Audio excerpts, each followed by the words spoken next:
పాలన మంచిగా ఉంది. రేవంత్ రెడ్డి చాలా మంచిగా చేస్తున్నాడు. ఈ 2 సంవత్సరాల నుంచి చాలా బాగుంది. ఇప్పటి వరకు అయితే చాలా బాగుంది. ముందల ఏం జరిగేది తెలియదు. అంటే ఇంతవరకు మీకు ఏమేం పథకాలు ఉన్నాయి అంటారు రేవంత్ రెడ్డి గారి? ఇందిరా మిల్లు అందిని ఇది రుణమాఫీ చేశారు మొత్తం చేశారు. ఎంతుండే రుణమాఫీ? అంటే 2 లక్షల వరకు కాలేదంటారు మరి. 2 లక్షల వరకు అయినాయి.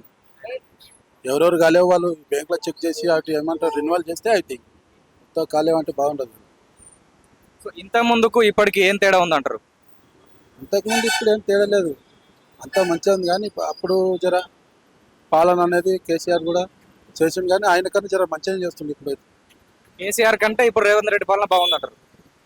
అంటే ఎట్లా, దేంట్లో బాగున్నట్టు? అంటే పథకాల విషయంలో అప్పుడు ఎక్కువ రైతులకు మంచి మేలు జరిగింది, ఇప్పుడు రైతులకు అంతగానం లేదని అంటారు చాలా మంది. రైతులకు లేదంటే ఇప్పుడు చాలా మంది కంటే ఉన్న వరకు ఇప్పటి వరకు అయితే బాగానే ఉంది. ఏం బాధ అనేది ఏం లేదు. వరి అని ఏదైనా నష్టపరిహారం కానీ ఇవన్నీ జర లేట్ చేస్తున్నారు. ఇప్పటి వరకు అయితే ఏం లేదు, ఇవి కూడా చేస్తారు. అంటే ఇప్పుడు తాపకోసారి మన దగ్గర ఫండ్స్ లేవు, అప్పులు చేసిపోయిండు, ఇవన్నీ చేసుడు ఇబ్బంది ఉంది అంటారు మరి.